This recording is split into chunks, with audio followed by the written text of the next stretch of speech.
Mesdames, Messieurs, bonjour.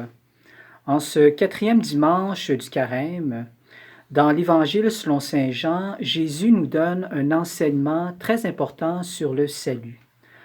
Bon, il est en train de parler à Nicodème et il lui dit ceci. Dieu a tellement aimé le monde qu'il a donné son Fils unique, afin que quiconque croit en lui ne se perde pas, mais obtienne la vie éternelle. Bon, ce passage-là nous rappelle que ce qui est à la source du salut, c'est vraiment l'amour de Dieu pour les êtres humains. Donc, l'amour de Dieu pour chacun et chacune d'entre nous. Bref, si Dieu veut nous sauver, c'est d'abord et avant tout parce qu'il nous aime.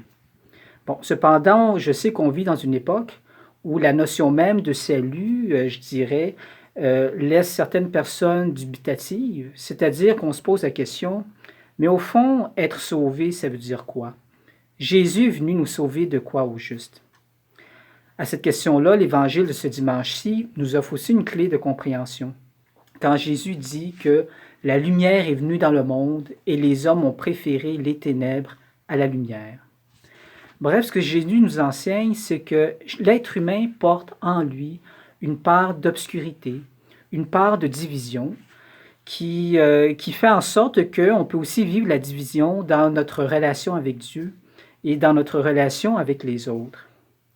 Mais comment est-ce qu'on fait pour dissiper cette ténèbre intérieure qui peut nous alourdir? Alors, je crois que en ce quatrième dimanche du Carême, qu'on appelle aussi le dimanche de l'Étaré, donc le dimanche de la joie, on est invité à donner une plus grande place à Jésus dans notre vie, parce que c'est vraiment juste lui qui peut dissiper nos ténèbres intérieures. Mais concrètement, comment est-ce qu'on peut faire ça? Eh bien, on rencontre Jésus par la lecture de la Bible, en particulier des évangiles, par la réception des sacrements, par une vie de prière et par une vie communautaire. Bon, cette période de pandémie, la vie communautaire est peut-être plus mise à mal, mais lorsque ce sera terminé, on va être invité à retourner dans nos églises pour célébrer avec nos confrères et nos consœurs. Alors réjouissons-nous parce que le Seigneur est venu nous sauver. Il est venu nous sauver parce qu'il nous aime.